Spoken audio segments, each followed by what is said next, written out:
Hi, this is Paul Gregg, and I'm going to make a video about how an engineer would approach building a rope swing. We moved to Moses Lake, Washington recently, and I took down my 3 backyard roller coasters.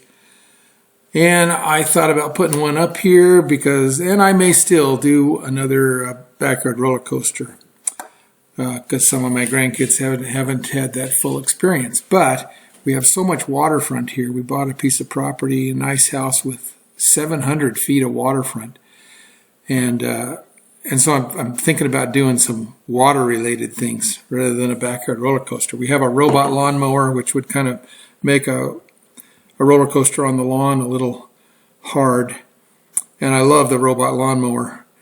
And So the kids are having a great time here. There's lots of wildlife. There's ducks and turtles. We're calling this place Turtle Cove. There's geese, snakes, frogs, all kinds of birds. Deer in the winter. It's just an amazing place. Moses Lake, in the wintertime, it goes down to its natural state. This is a sandy area, and these are called potholes. The permanent water here is fed by springs. But in the summer, there's a dam far south of here, and they raise the level of the lake about 4 or 5 feet. So in the summer, everybody has their docks and their boats and have a good time. But along about the end of October, they let the water out, and it goes to its natural state. So in the winter, from maybe end of October to the 1st of April, this is what it looks like, and you can see it's sandy, but it's very shallow for a long ways out from our dock. The water is only maybe 3 or 4 feet deep. So if I was going to do a swing, I'd need to get out there somewhere, and there's no really large trees around our property, so I got to do it with something other than trees. And that got to me thinking that we have this double dock. Why not put a rope swing between them? You could still pull boats in and out, and I don't think it'll cost very much. So these are old pictures. But anyway, so I thought, how would I do that if I wanted to make sure that dock swing, the rope swing, was safe? And I thought it would make a good lesson in physics, mathematics, and engineering to do that. So this is what I had in mind. We have the double dock, and I'd put up a simple structure limited by the length of what we call 2x4 lumber, dimensional lumber, and you can get those in 16-foot lengths fairly easy, and they're fairly inexpensive. So 16 feet would be the height I would be looking at. And then we'd build some kind of a ladder or some kind of a structure over here to start off, and the kids could swing and let go and jump off into the fairly deep, maybe 4.5, 5 foot deep water out here, which would be fairly safe. So I got kind of involved and this is the engineering video. I will publish a very short video of kids having fun swinging off of it. Maybe next week we'll get some video of kids swinging. But this is the technical side, so it's going to be long and boring for some people, but it'll be very interesting for other people, in that you can do this and know ahead of time whether it's going to be safe or not. There's lots of videos online on YouTube. If you put into YouTube and search on rope swing fails, you'll see lots and lots of ropes breaking and people planting their faces in the dirt and all kinds of crazy things. And to avoid that, we could think this through ahead of time and make sure nothing's going to break, and that's what an engineer does. So with that preface, first thing to do is write down your design requirements and objectives. Maximum 250 pounds. Don't want to take off too high, so I said we'll go up, if it's a 15-foot rope swing diameter, then 7.5 feet is the highest we'd have our center of mass take off. But maybe it'll go a little higher than that. And maybe someday somebody a little heavier than 250 pounds would ride. But we want real high margins on here, so we aren't limited. Talking about the depth. Compression connections on all primary load path joints. I'll talk about that more, but that's important. Not to rely on shear of fasteners in the primary load path. And I used to rock climb and mountain climb a lot, and so I have a lot of leftover stuff, and I can use climbing knots that I learned there, nylon webbing, and carabiners to make it easy to change out distances for different size riders. Safety rules: one swing, one release. I really don't want kids swinging out and back and out and back. And if they swing back and they let go, they could hit the dock or something. Don't jump sideways. How are you going to control all of this? Well, who knows if you are, but at least you have the rules and you try to enforce that. Very important in anything that involves danger. So here's basically what we're looking at. We want to find out how much force is in the rope. What's the maximum force in the rope? And then how's that load distributed down the structure? So in order to know what load's in the structure, we have to know what load is in the rope, and the maximum load in the rope. Turns out up here there's no load, and down here there's not only the load of the person, but there's a centripetal acceleration load due to the velocity, and it's on a curved path like this, and that's a simple equation, and so we can determine both those things. To determine what the force in the rope is, we have to know what the mass of the person is and the velocity here at this point 2, which is where all of the energy is kinetic, or it's moving energy. To determine what that velocity is, we have to know what the energy is. To determine that energy, we equate that to the potential energy of the person when they start. So their mass is up here, and potential energy is the mass times the gravitational constant on the face of the Earth, which is 9.81 meters per second squared. It's always that.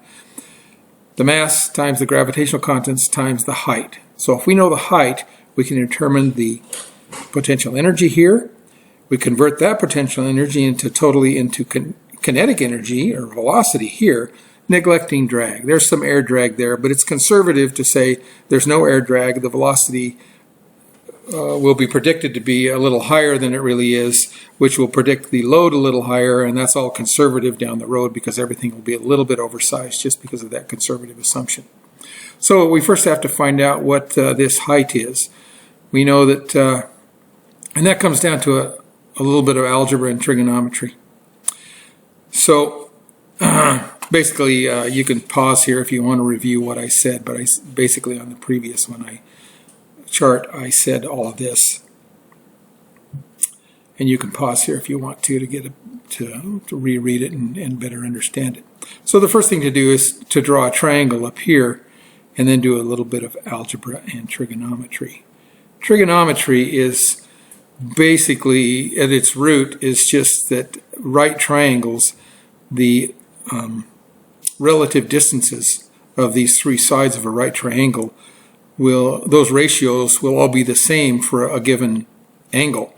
So if you have a right triangle, which means one corner is at 90 degrees, and you know the angle of one of the other corners, then you can find out pretty easily what the angle of the third corner is, and you can also determine the ratios of the length of this side to the other two sides, of all three, the ratios of all three to each other by these trigonometric functions. And once you get used to it, it's very useful. So the equations come out to be, we know that this radius there is equal to the radius there. The total height is equal to the radius. We also know that this height that we're after is equal to this long radius minus this leg of this triangle. So R equals A plus H. A little bit of simple algebra. H equals R minus A. Then the trigonometry comes into it. The ratio of this side of the triangle to the long side of the triangle is the cosine of the angle in degrees. So I combine all of that and do a bit of algebra, and I say this final height, which is what we were after, so we can determine the potential energy, is equal to 180 minus 180 times cosine of 60 equals 2.26 meters. So that height is 2.26 meters. Okay? Now that height gives us a potential energy. The potential energy is mgh, so the mass times the gravitational constant times the height. 113 kilograms, which is 250 pounds, times 9.81 meters per second squared, times 2.286 meters is 2,542 joules of energy. And we say that we want to know what the velocity is at point number 2. And we say that the kinetic energy at 2 is 1/2 mv squared. That's the equation for kinetic energy. We do a little bit of algebra, solve for v, and we say v, velocity, equals the square root of 2 times kinetic energy divided by the mass. And we plug in the numbers, and we get 6.7 meters per second. That's how fast we're going to be going when we're swooping at the bottom of the swing. And that's about 15 miles an hour, if you want to know. So the centripetal acceleration at that point, which is up, when we're swinging through the low point, the centripetal acceleration that's causing us to go on that curved path, which is exerted on us by the rope, the force is, that centripetal acceleration is v squared divided by r, very simply. So the 6.7 squared divided by the radius, 4.572 meters, is 9.82 meters per second squared. Now this is suspiciously close to 9.81 meters per second squared, but that's just a coincidence that it happened to be that way. So force is mass times acceleration. So 113 kilograms times that centripetal acceleration, 9.82, is 1,112 newtons, which is equivalent to 250 pounds. Now we have our own weight, which is 250 pounds, plus the force due to centripetal acceleration of moving at a velocity through that curve. That's 250 pounds, just coincidentally, and that's a total of 500 pounds of maximum force on the rope, which we call 2 G's. 2 times gravity. And that's just coincidental that it turned out to be almost the same. So here's the concept I settled on, is I tilted the A-frames in, made a shorter beam at the top, and then to give some lateral stability, I put in these diagonal pieces here, 4 of them. And so there's multiple load paths here. You could beam, when the rope is hanging down here and the force is going down from the center of the beam could carry the load out to the legs, these 4 big legs, or it could go through some fasteners and go down the diagonals and intercept and go into the legs down here. And what I meant by the primary load, this is a good design, I think, because the primary load goes up the rope. The rope is very securely attached via climbing webbing to the beam across the top. The load goes out to this intersection, and then most of the load will go through this compression interface here. So I'm not relying on bolts or screws or anything to carry that primary load. It's all wood against wood, and that's why it's a good design. If I could not had these notches in here and just bolted a bunch of things through there, but what that does is concentrate the load in those fasteners and in the wood next to the fasteners. And wood is not really very strong in compression, so making a big surface area, a relatively big surface area, to transfer the load through is a good design. So now we're talking about what we do is we want to find all of our strength margins, okay, on all of the different components that the load is going through. First one we'll look at is the rope. A 1/2-inch nylon rope can break at 7,400 pounds. You don't really want to design it for that if it's cheap to do. If you're on the earth and you know that it's going to weather and someone's going to step on the rope and the rope might get frayed and the rope might get old, and nylon doesn't degrade with like some ropes, they get wet and then they get rotten and everything. Nylon won't do that, so that's one good thing. So this nylon rope will take 7,400 pounds. To get a margin, a strength margin, you take the strength you have divided by the applied load, subtract 1, and that's the margin. As long as that margin is greater than 0, you should be okay. We have a margin of 13.8, which means we're about 14 times stronger than we ever need to be, which is a great thing when you're just building a rope swing. In my aerospace job, we would design things that were supposed to go into space, and you couldn't carry all that extra weight. You didn't have that luxury. And so if you were going to design a rope swing that would operate on the moon, you wouldn't take a 1/2-inch nylon rope with you. I think gravity is 1/6 of what it is, so you'd be dealing with 1/6 of that 500 pounds, and you could probably get by with an 1/8-inch rope, which you do because it weighs 5 pounds versus 40 pounds, and you don't want to take that much weight up to the moon. It costs a lot of money to take weight into space. So if we were building this on the moon, we could go to much lower margins, but we're not building it on the moon. And so we love having these great big margins, especially when we're dealing with wood, because wood has a lot of variability in its properties, depending on whether you have knots or density changes or whether it's wet, all kinds of things. And so you want really high margins when you're dealing with materials like wood. Now this is from the engineering toolbox online, and it says, yeah, nylon rope, for a 1/2-inch, the minimum breaking strength is 5670 pounds, but the safe load that they recommend is 473 pounds, and that gives you a factor of safety of 12. So even at 500 pounds, we have a factor of safety of 10 or 11, like we calculated before. Anytime you're going to look at allowables from any source, they're going to have some conservatism in it, most times. So this is the properties of wood, specifically Douglas fir, which is what I think my 2x4s are made of.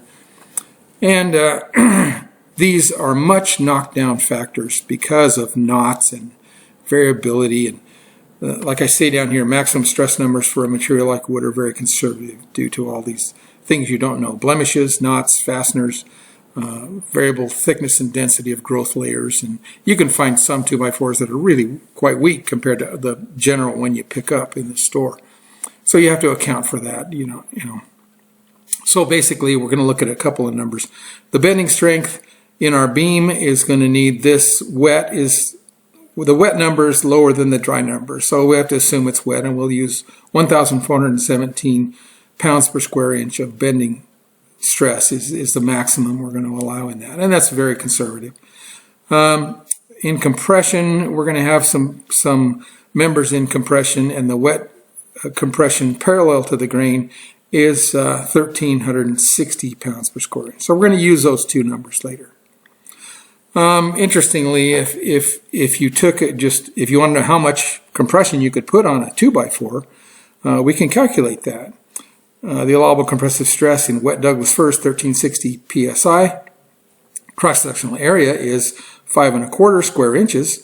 So the compressive stress is just the load divided by the area. So a 2x4 can take at least 7,140 pounds. Just if you take a 2x4 of Douglas fir on end, it should easily take 7,140, and the testing would be much higher than that because these allowable strengths are all knocked down. So that's pretty impressive. And here's our concept again. I think I said everything about that. These long compression members, then these diagonals, and there's a dual load path here. And to be conservative, we'll analyze the diagonals as if there was no beam up here. We'll analyze the beam as if there were no diagonals. And that's a very conservative approach, but we can afford to do that because it doesn't cost very much for 2x4s and screws and stuff. The calculations. So that up here is a 2x4 support. This is just the 2x4 in compression. Don't look at this down here yet. This is a separate analysis. They're all in compression. It's probably not worth checking, but we will. 500 pounds divided by 2 supports. And as you know, there's 4 supports. There's 4 legs. But as you're swinging, you could put most of that force on just 2 of the legs. So conservatively, we'll say only 2 of those legs have the force in them. And at that swing where you're, even with the 2x4s, let's say conservatively that the load in each one of them is 250 pounds. Compression stress is the load divided by the area. 250 divided by 1.5 divided by 3.5, the dimensions of a 2x4, and you get 48 pounds per square inch. The margin is very high, 1360 divided by 48 minus 1, 27. We're 27 times as strong as we really need to be, and probably even more than that. So that gives you a good feeling. Now there's a second, long, slender beams, long, slender poles like that, who carry load in plane like that.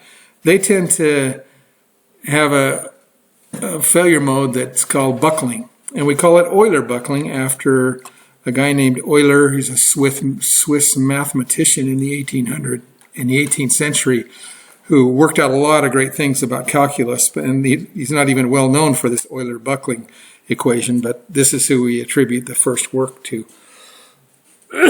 What it is if you imagine a really thin stick that you press between your hands, at some point it'll take a load, and then all of a sudden it'll bend a lot outwards and break, and we call that buckling. And so there's a way of predicting that, when that's going to happen, how much a long, slender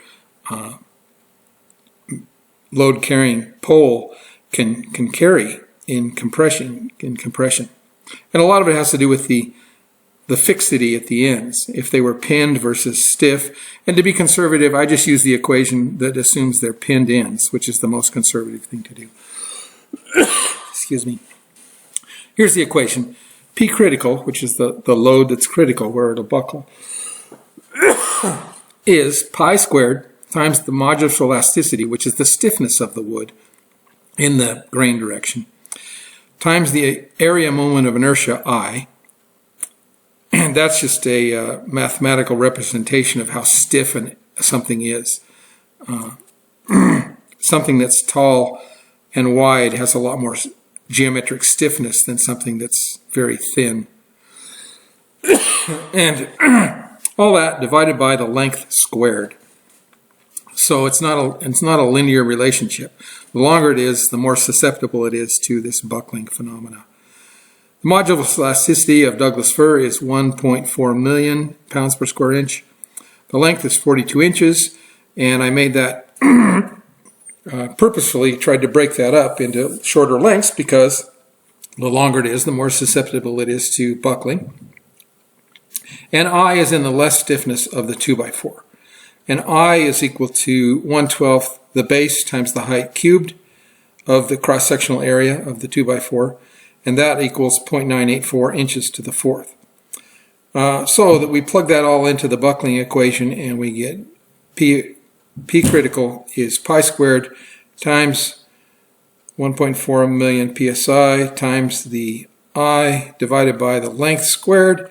That's 7,763 pounds. And that's when this thing would actually buckle between these 2 points.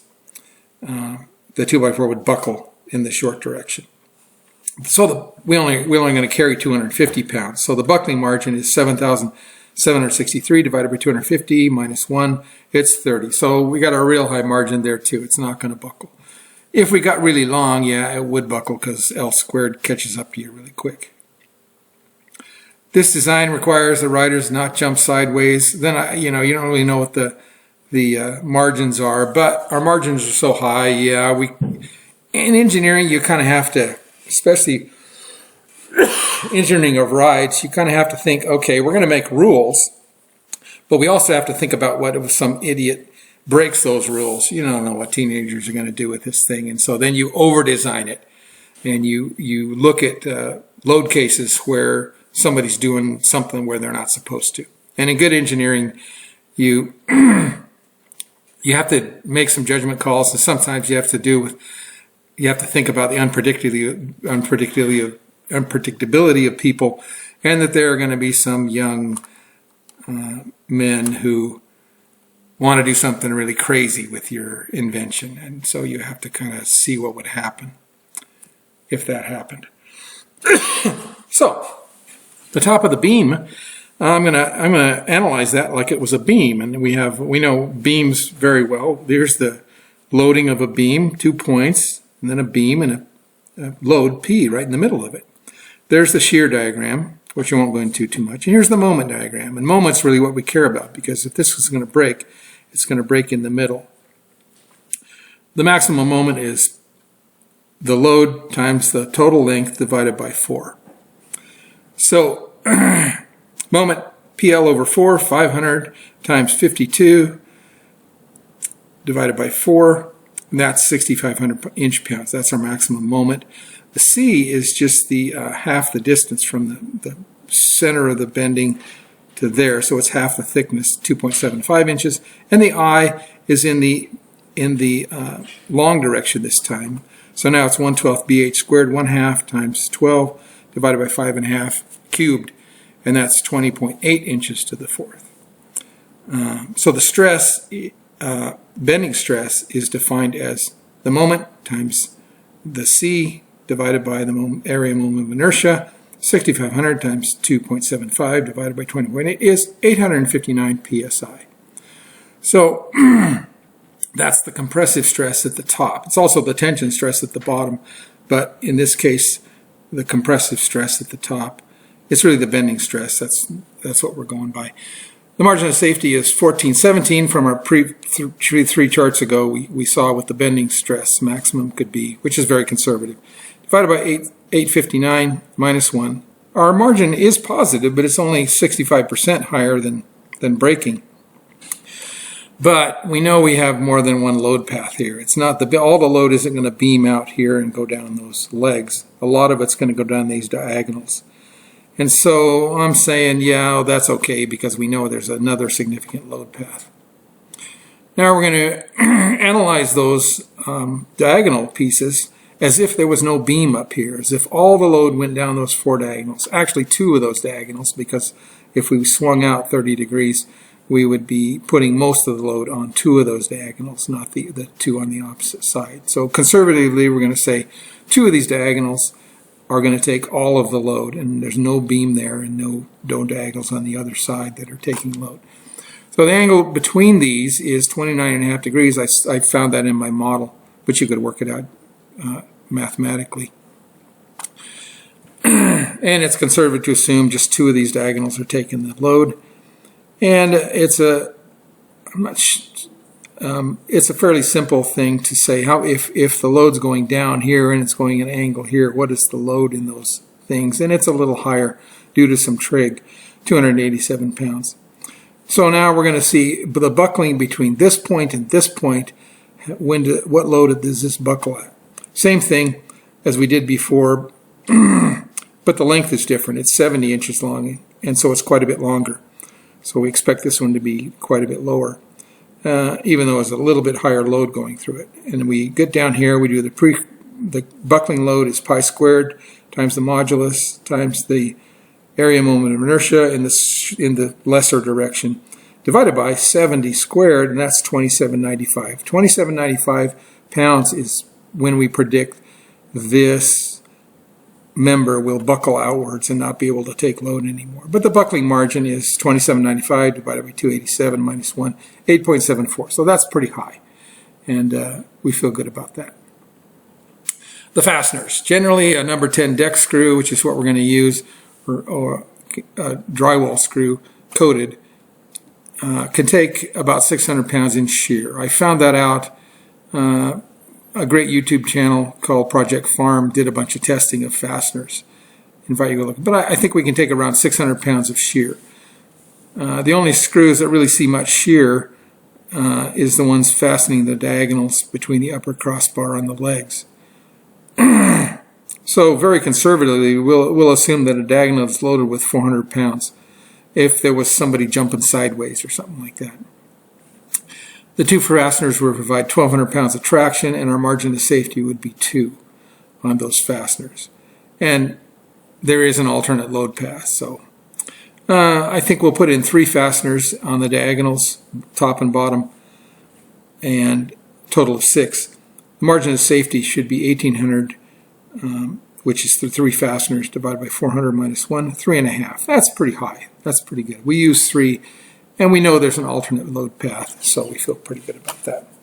Pre-drilling will, I think, better for screws, so I pre-drilled all of the holes. At the top, we're just going to wrap a piece of webbing in a girth hitch around the beam at the top, and then attach the rope via figure 8 knot to there. We won't even have a carabiner in it. We'll just attach it to the rope, to the climbing webbing, tubular webbing. We know that a girth hitch from this CMC website says we can take 47.99 pounds of force with a girth hitch of 1-inch tubular climbing webbing. And we're only putting 500 pounds on it. So our margin there is 47.99 divided by 500 minus 1, 8.6. Very good. This is a carabiner we're going to use from my climbing days. It says right on it what it's rated for. Kilonewtons, 22 kilonewtons in this direction. And if it had to happen to have the gate open, it would take 6 kilonewtons. And if you loaded it 90 degrees to that, if somehow the carabiner got flipped, you can only take 8 kilonewtons. But 8 kilonewtons is 46 pounds. So we write a margin 49.46 divided by our 500-pound load in the rope swing minus 1, and that's 8.9. So that's a high margin. Here's the bill of materials. I won't go through that too much. Came to about $150 for everything. It's amazing how cheap 2x4s are in the United States. One 16-foot 2x4 is under $10. So about $150 for everything. Construction notes, 16-foot 2x4 weighs 18 pounds, so the total weight's going to be 150 pounds. We're going to have to tilt it up, so you can kind of decide how many people you're going to need and push sticks and stuff to get this thing to tilt up. And I use my climbing experience to tie double figure 8 knots in the top and bottom of the rope. And I use climbing webbing for some of it and carabiners. It all has very high margins and nothing's going to break. You could hold a car on this thing, several cars on this thing, and it wouldn't break. You could lift them. You could probably lift a 4,000-pound boat out of the water with this thing. It'd be interesting to try that, but I think it should work. So I'm pretty comfortable about my grandkids swinging on it. It's going to be tricky to cut those compound cuts on some of the boards. And this is the way I would. I ended up building the A-frames on my driveway and walking them down here. And then once you get them there, you start to assemble this. I put some cross pieces here to make sure this didn't fall off the dock and make it easier to line things up. So I tilted it up like this, put a couple cross pieces across what would be the bottom, and then did all this complex work up here. Put the beam in and the diagonals, and did a lot of complex cuts on the diagonals. So here's a picture of, this is just 2 days ago. Assemble the A-frames, some complex cuts on it. And this is where the most complex cuts was at the top. I had to kind of fudge this in, and this is, this is interesting. It's almost an art to get the angles right, and you could figure it out all mathematically, but in the end, things get a little bit off, and you just kind of do the best you can. I deviated from the CAD model. Originally, I had these all symmetric pieces, but I thought, well, why make 4 complex cuts when I can get away with 2 complex cuts? So I ran the one end of the legs up to a peak, and then the other members came in, and where it intersected, I cut them off, and had to make a cut in the middle too, so they would all fit in there quite well. Everything put together with 3 or 2.5 inch coated screws. Everything went together really well. I pre-drilled all these holes, so this is all assembled fairly well. And this is the structure ready to tilt up. Got my daughter and her husband, got some people to help us, and it was just a matter of tilting it up, holding it by the rope so it wouldn't over tilt, and screwing it down to the dock. And it seemed everything worked out really well. This is the figure 8 knot in the end of the rope, and there. And there's the carabiner in between. These all take 8 times what the load's ever going to be. I was kind of proud of this. So you didn't have to hang on to knots in the rope or something. I made this little weldment, a steel bar with these 2 rings welded on it. The nice thing about the design is the load doesn't go through the welds, really. The load goes around the pipe and out to your hands. The welds are just there to make sure the rope stays in the right place. So I think that's a good design because the welds don't carry the primary load. Everything looked really good, except it seemed a little bit wobbly left to right. And so I had those 2x4s, the 10-foot 2x4s left over from they were temporarily put on the bottom to help keep it stable during the lifting. Then we took them off so you can actually do the swinging. Had those 2 left over, and I decided I would just make a T-section out of those 2 legs, which is much stiffer side to side, and it stiffened the whole thing up really well, and it addressed my concerns about being a little wobbly left to right. It's very stiff front to back, but left to right it was wobbling just a little, and I made a T-section out of these 2x4s, and that stiffened things up really well. And then the kids got a ladder, and we moved it around a little bit. We're still kind of seeing how we're going to do. We're probably going to build a bridge across here and have a little platform for little kids so they don't have to swing so high. And we might have something that's a couple feet higher than this so the bigger kids and adults can have more fun swinging way the heck out there. And I'll put a video on YouTube that shows them having a good time in the next week or 2. So that is an engineer's approach to a rope swing. No one's going to plant their face nothing's going to break or surprise anybody in this thing. So that's what engineering does for you.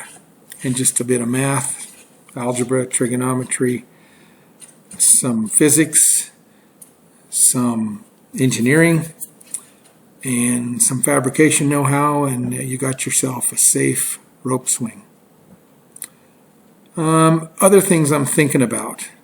We have a really nice slope here down to this dock, and yeah, many of you know I'm a PVC bender, and I have been thinking about, you can get PVC pipe in 36-inch diameter, 20 feet long, and I have been thinking about how to heat that up, maybe paint it black on a hot day, let the sun heat it up to 120, and then maybe cap the ends, put some heat guns in, bring it all up to 160, and then gradually bend the pipe to a desired radius, maybe with some pressure in there from the heat guns, and regulate that on the opposite end, and then maybe bend that, and then let it cool down, split it in 2, and then make a PVC slide of one configuration or another, which I think the kids would really like.